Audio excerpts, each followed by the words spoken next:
자, 집값 떨어질 때 돈 모아서 집 사라 이 발언에 갭 투자 의혹까지 더해져서 비판을 받았던 이상경 국토교통부 차관 어젯밤 사의를 표명했습니다. 어제 전현직 법제처장이 나란히 법제처 국정감사장에 출석해 여야의 충돌을 낳기도 했는데요. 김진욱 전 민주당 대변인, 박민영 국민의힘 미디어 대변인과 자세히 짚어봅니다. 안녕하십니까? 반갑습니다. 네, 부동산 정책을 총괄하는 이상경 국토부 차관, 이 발언으로 논란이 일자 방어에 나선 민주당에서 잇따른 실언이 나오기도 했습니다. 지금 살려고 하니까 그런 스트레스를 받는데 만약에 저희가 시장이 안정화되고 집값이 떨어지면 내 소득이 또 계속 또 벌게 되면 그 돈이 또 쌓이면 또 그때 가서 사면 되거든요. 15억 정도 아파트면 서민들이 사는 아파트다라는 인식들이 좀 있지 않습니까? 그래서 15억 아파트와 그리고 청년과 신혼부부 이런 부분에 대한 정책은 건드리지 않았어요. 네, 이상경 차관 어제 저녁 8시쯤 이례적으로 한마음의 사의를 표명을 한 건데 여기에는 어떤 배경이 있을지요. 2분짜리 사과 영상도 설득력이 약했고 또 성남 민심을 달랠 수 없다 이런 판단을 한 걸까요? 그렇습니다. 지난 10.15 부동산 대책이 발표되고 난 이후에 한 일주일가량 이상경 차관에 대한 논란으로 많은 시간들을 허비하고 특히 국민의힘이나 민심에서조차도 이상경 차관의 발언이 부적절했다라는 부분, 그리고 이상경 차관을 좀 두둔하는 과정 속에서 민주당 의원들의 어떤 실언 이런 부분들도 함께 나오면서 여론이 급속도로 좀 악화가 된 부분이 있었던 것 같습니다. 이 부분에 대해서 이상경 차관이 본인의 그 책임을 사직을 통해서 다하겠다라는 의사를 이제 밝힌 것 같고요. 그 부분에 대해서도 대통령실에서도 즉각적으로 사의를 수용하겠다라고 하면서 이번 사태를 좀 진화해야 되겠다라는 부분이 있는데 저는 그 이상경 차관이 아마도 이런 부분 본인의 개인적인 부분들 때문에 정부가 그 내놓은 부동산 대책에 대한 신뢰도가 흔들리는 것을 더 이상 방치할 수 없을 것이다라는 그런 생각이 가장 컸던 게 아닌가라는 생각이 들고요.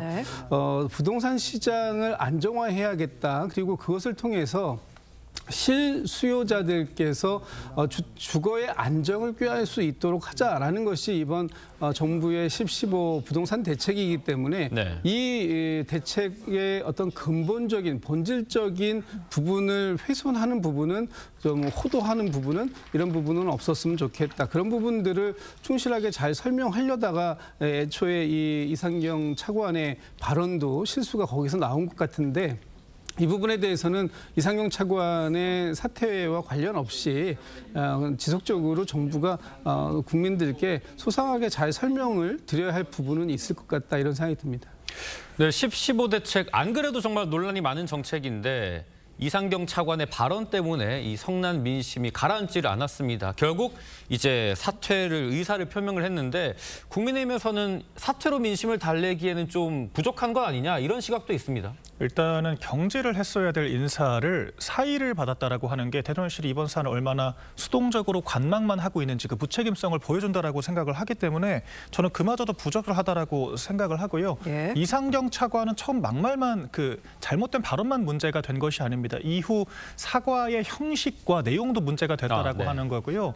기자들도 없는 장소에서 그러니까 국민들의 질문을 회피한 상황에서 유튜브로 사과를 했다라고 하는 것을 저는 처음 봤고 심지어는 그마저도 아내에게 책임을 전가를 했거든요. 아내가 실거주를 한다라고 했지만 결과적으로 실거주를 하지도 않았습니다. 한 발 더 나가서 TV조선과의 인터뷰에서 그럼 지금이라도 팔 수 있지 않느냐라고 질문을 하니까 내가 자선 사업가도 아니고 언젠가 오를 수도 있는데 기다렸다가 팔면 되지 않겠냐라고 이야기를 했거든요. 그런데 이상경 차관이 국민들께는 기다렸다가 가격이 떨어지면 사라고 하지 않았습니까? 그런데 정작 다주택자인 본인은 가격이 올라갈 때까지 기다렸다가 팔지 않겠다라고 이야기를 한 겁니다.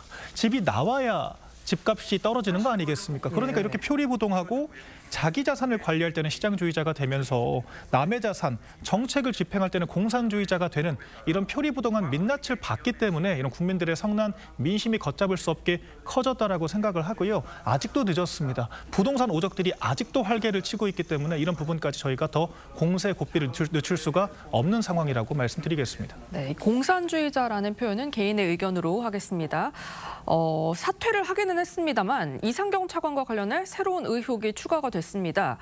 2002년 아파트 청약에 당첨된 뒤에 분양권을 거래했다는 의혹인데 이거 어떤 의혹인지 좀 설명을 해주시죠. 네, 이게 2002년경에 청약을 또 당첨이 됐다라고 하는 겁니다. 당시 금호 어울림 아파트라고 하는 곳인데 네. 경쟁률이 10대 1부터 13대 5까지, 13대 5대 1까지 굉장히 치열했던 것으로 나타나거든요. 그 당시에 그 주택형 당첨 직후에 수천만 원의 웃돈을 받고 프리미엄을 붙여서 파는 그런 거래들이 있었다라고 전해지고 있는데 지금 이상경 차관이 그렇게 해서 당첨된 청약을 제3자에게 대신 거래를 하게 했다라고 하는 의혹이 불거진 겁니다. 결과적으로 부동산을 통해서 알뜰살뜰 자산을 축적해 왔다라고 하는 또 다른 근거가 발견됐다라고 하는 거거든요. 이에 대해서 국토부는 조만간 있을 국정감사에 출석을 하게 되면 해명을 하겠다라고 이야기를 했는데 국정감사를 며칠 앞두고 돌연 사의를 밝혔기 그렇죠. 때문에 이런 의혹을 소상히 밝힐 자신이 없고 더 큰 문제가 불거질 것 같으니까 회피를 한 것이 아닌가라고 하는 의혹까지 지울 수가 없습니다.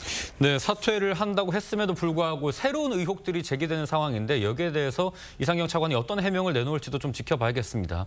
지금 부동산 민심 심상치 않습니다. 내년 지방선거에 핵심 뇌관이 이 부동산이 될 거라는 전망도 나옵니다. 저희가 시민 목소리를 들어봤습니다. 보고 오시죠.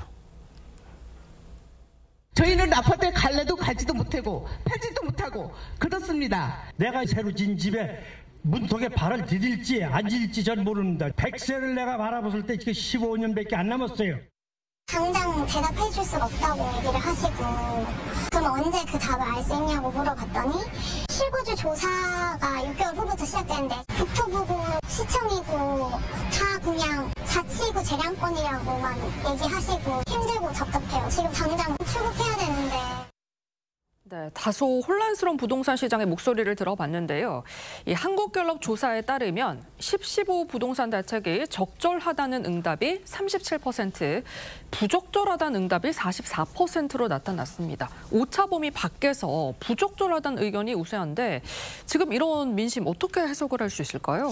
아마 그 지금 저 민심을 접하는 그 정책 당국자들은 조금 더 이 정책에 대해서 정교하게 설계하고 또 이 부분에 대해서 더 깊이 자세하게 국민들께 좀 설명드리는 부분이 부족했다는 점에 대해서는 반성해야 할 부분은 분명히 있는 것 같습니다. 예. 그럼에도 불구하고 이번 대책이 나오자마자 국민의힘에서 너무나 과도하게 마치 이번 10-15 부동산 대책이 주거 사다리를 걷어찼다라는 식으로 그 현재 모든 사람들이 주택을 구입할 수 없는 것처럼 이렇게 호도해서 말씀 주신 너무나 좀 과도하게 공포감을 좀 조장하고 그리고 이 부동산 대책을 정쟁화하려고 했던 측면들이 좀 강하게 있었다라고 네. 저는 그 부분도 좀 지적을 해야 될 것 같습니다.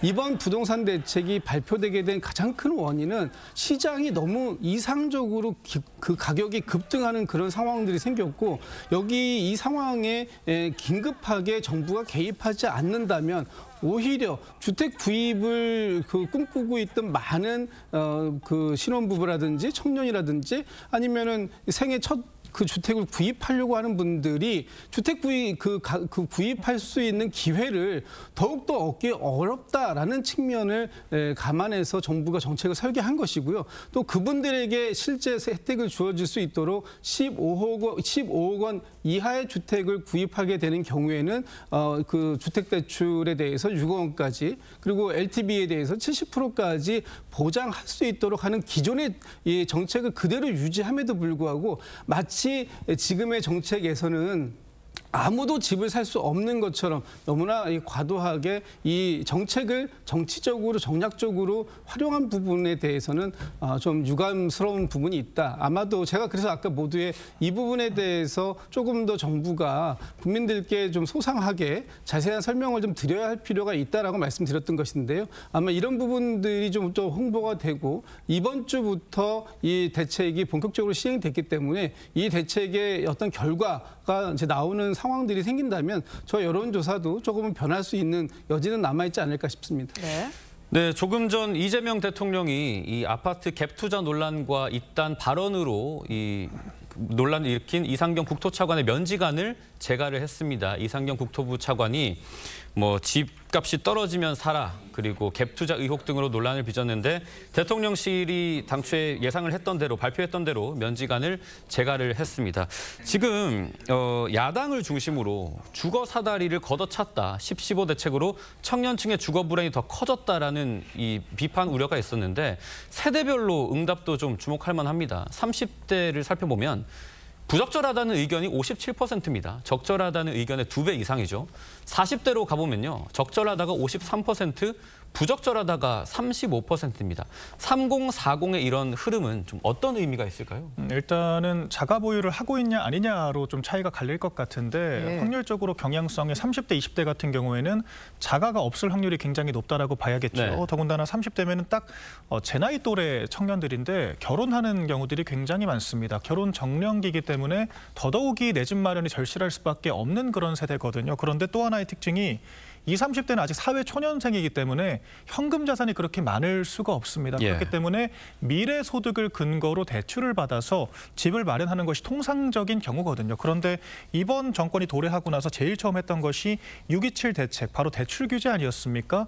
그러니까 유예기간조차 없이 즉답적으로 대출을 묶어버렸기 때문에 실수요자들조차도 집을 살 수가 없는 상황이 펼쳐진 거거든요. 더군다나 지금 공급 대책도 굉장히 요원합니다. 2030년 이번 정권 끝날 때쯤에 LH 중심으로 첫 삽을 뜨겠다라고 한 건데 이것은 공급을 안 하겠다라고 하는 것과 다르지가 않거든요. 그러니까 30대 같은 경우에는 집값이 올라갈 수밖에 없다라고 하는 전망을 하는데 당장 대출이 묶여 있고 현금 자산이 없으니까 이도저도 못하는 속수무책의 상황이 될 수밖에 없다라고 하는 겁니다. 이런 문제 때문에 문재인 정권 때도 이른바 30대가 가장 많이 영끌족이 됐다라고 하지 않습니까? 네. 지금 그런 상황이 반복되고 있기 때문에 더더욱이 분노할 수밖에 없다라고 생각을 하고요. 더욱이 이 통계 같은 경우에는 이재명 대통령의 지지율이 50%대 중반임에도 불구하고 20% 가까이, 그러니까 이재명 대통령을 지지함에도 불구하고 정책을 지지 못하겠다라고 하는 사람이 20%에 육박하기 때문에 이런 목소리들을 정부 여당이 엄중하게 받아들여야 한다라고 생각을 합니다. 네, 이번 부동산 대책으로 집값이 잡힐지 아니면 더 불이 붙을지 이게 실수요자들 사이에서는 초미의 관심사인데 이게 또 지방선거 성패를 가를 핵심 의제가 될 것 같아요. 그렇습니다. 뭐 지금 이 부동산 부분에 있어서 전국 단위에서의 문제는 아닙니다. 이 부분에 대해서는 수도권, 특히 서울과 경기 일부 지역에 대해서 문제고 다른 사실 지역, 지방 도시로 내려가면은 미분양 아파트도 상당히 많이 있기 때문에 오히려 지방에서는 공급 과잉이다라는 말이 나올 수도 있는 상황입니다. 그렇기 때문에 이것이 전국 단위에 영향을 미칠 것 같지는 않고요.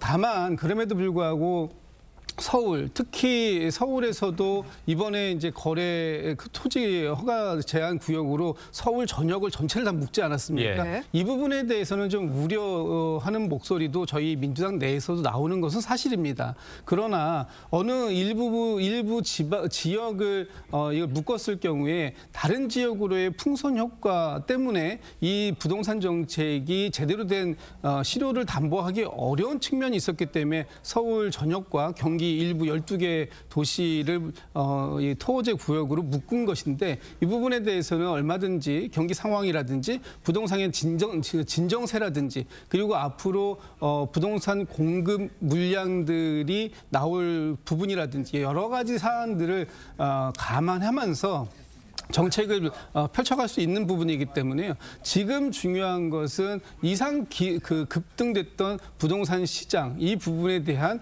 시급한 안정화 이것이 가장 큰 것이고 저희 민주당이나 아마 이재명 정부에서도 주거 안정에 대해서 가장 높은 비중을 차지하고 담보하기 때문에 그 부분에 대해서 내년 지방선거 전까지 어떤 방식으로든지 이 부동산 시장에 대한 안정화 이런 노력은 게을리하지 않을 것이고요. 특히 이제 올 연말까지 우리 당에서도 저희 당에서도 주거 안정 TF에서 공급 대책을 좀 더 꼼꼼하게 준비해서 발표할 예정이기 때문에 그런 점까지 지켜봐 주시면 좋을 것 같습니다.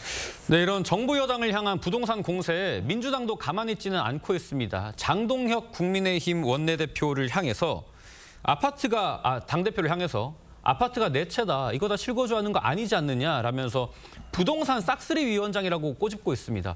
그런데 장동혁 대표가 반박을 했더라고요. 사실 저희 국민의힘 같은 경우에는 뭐 부동산 투자를 악마화하거나 뭐 투기라고 폄훼를 하는 정책을 한 적도 없고 저희 정권 때는 부동산이 굉장히 안정적이었다라고 하는 게 통계로 증명이 됩니다. 그렇기 때문에 이런 공격을 받아야 할 이유도 없다라고 생각을 하지만 그마저도 전혀 사실에 맞지가 않다라고 하는 거거든요. 장동혁 대표가 지금 직접 신고한 그런 재산 내역을 보자면은 구로에 실거주하는 아파트가 6.2억 대가 하나가 있고요. 또한 안양 등 지방에 상속 유산 2개가 있는데 각각 6천만 원과 2,700만 원입니다. 이것은 팔리지 않기 때문에 보유를 하고 있다라고 봐야 하는 것이 맞고요. 마지막으로 아들, 딸이 실거주하는 9,700만 원대 아파트가 하나가 있습니다. 전부 합쳐서 6억 6천만 원이거든요. 지금 그 민주당의 부동산 오적이라고 불리는 30억대 강남 일대 갭 투자를 했던 이런 인사들의 그 아파트 방 한 칸도 못 구할 정도 가격밖에 되지 않습니다. 결과적으로 민주당이 장동혁 대표가 얼마나 청렴하게 살아왔는지만 입증을 해준 결과라고 저는 생각을 하고요. 결과적으로 민주당이 이런 식으로 정청래와 김어준 같은 사람들은 지금 부동산에 대해서 아예 이런 방구를 안 하고 있거든요. 결과적으로 자신들이 비싼 아파트를 가지고 있고 갭 투자를 했기 때문에 언급 자체를 못하고 있고 얼렁뚱땅 정책 실패를 야당 대표에게 전가하려고 하는 부적절한 행태만 노출시켰다라고 생각을 합니다. 뭐 민주당에서는 장 대표 청렴하게 살아서 집이 내 채냐 이런 비판도 가능해 보입니다. 지금 장동혁 대표가 오늘 오전에 기자 회견을 통해서 밝힌 걸 따지면 장동혁 대표는 6채의 주택을 보유하고 있고 그 6채 모두가 보유의 목적이 있다 이렇게 얘기하고 있습니다. 좀 전에 뭐 팔리지 않아서 가지고 있다 이건 아닌 것 같습니다. 어쨌든 장동혁 대표의 표현대로라면 목적만 분명하면은 다주택을 소유해도 아무 문제가 없다라는 이제 방식으로 얘기가 될 텐데 그런 인식에 좀 우려를 표할 수밖에 없는 상황이고요. 지금 국민의힘이 이재명 정부의 부동산 대책을 반대하는 그 선봉에 서민, 청년, 또 신혼부부들 이런 실수요자들에게 오히려 주거 사다리를 걷어찼다라고 얘기하면서 공격을 하고 있지만 정말 정작 하고 싶은 얘기들은 이분들을 앞세워서 본인들의 이익을 지키는데 이분들을 활용하고 있는 거 아니냐 이런 비판까지도 나올 수 있는 상황이다라는 말씀 드리고요. 빚내서 집을 사라라고 얘기했을 때 이 앞으로 이 과대한 이 가계대출 때문에 만약에 부동산의 버블이 한순간에 무너지는 상황이 오게 되면 우리나라에서 일본의 잃어버린 30년을 우리나라에서도 볼 수 있는 상황이 올 수 있을 것 이런 부분들을 미연에 예방하고자 하는 측면도 분명히 있다. 그런 측면에서 이 국민의힘의 부동산 정책에 대한 공격은 너무나 과도한 정쟁적 측면이 있기 때문에 자제가 필요하다. 이런 말씀드립니다. 네, 조원철 법제처장 이야기도 좀 해보겠습니다. 국민의힘에서 조원철 법제처장이 이재명 대통령의 변호인이었다면서 이해충돌 문제를 제기를 했는데요. 조 법제처장은 이재명 대통령의 사법 리스크에 대해 이런 입장을 밝혔습니다. 대한민국 범죄 5개 사건에 연루되고 그런 대통령이 세상에 어디 있어요? 세계적으로도 유례가 드물어요. 이재명 대통령이 그 범죄를 저질렀다는 건 전혀 동의하지 않습니다. 범죄가 아니에요? 그렇습니다. 다 무죄입니다. 심지어 가장 대표적인 그 대장동 사건 같은 경우에는 뭐 제가 이제 변호인단을 했기 때문에 잘 압니다. 유례가 없다는 것은 이재명 대통령이 유례가 없는 것이 아니고 무고한 대통령을 그렇게 검찰권을 남용해서 기소한 우리나라 검찰의 이례가 없는 것입니다. 대장동 사건 재판 변호인으로 나오신 걸로 착각을 했습니다. 법제처장은 법제처장이 아니라 범죄처장이 되고자 하는 거 아닌지 의심이 됩니다. 자, 조원철 법제처장 다들 아시는 것처럼 이재명 대통령 사법연수원 동기고요. 대장동 의혹 사건의 변호인이었습니다. 그런데 공직자로서 중립을 지켜야 하는 이 법제처장인데 아직까지 판단이 나오지 않은 모든 사건, 이재명 대통령 관련 사건이 무죄라고 말을 한 겁니다. 국민의힘에서 상당히 크게 반발을 하셨어요. 일단은 그중에는 대법원에서 파기환송심에서 유죄 판결이 나왔던 건까지 있잖아요. 결과적으로 지금 법제처장이 사법부 위에 서겠다라고 하는 월권을 저지른 겁니다. 지금 더군다나 법제처장이라고 하는 위치 자체가 이 일종의 정부의 법조팀장 같은 개념인 거거든요.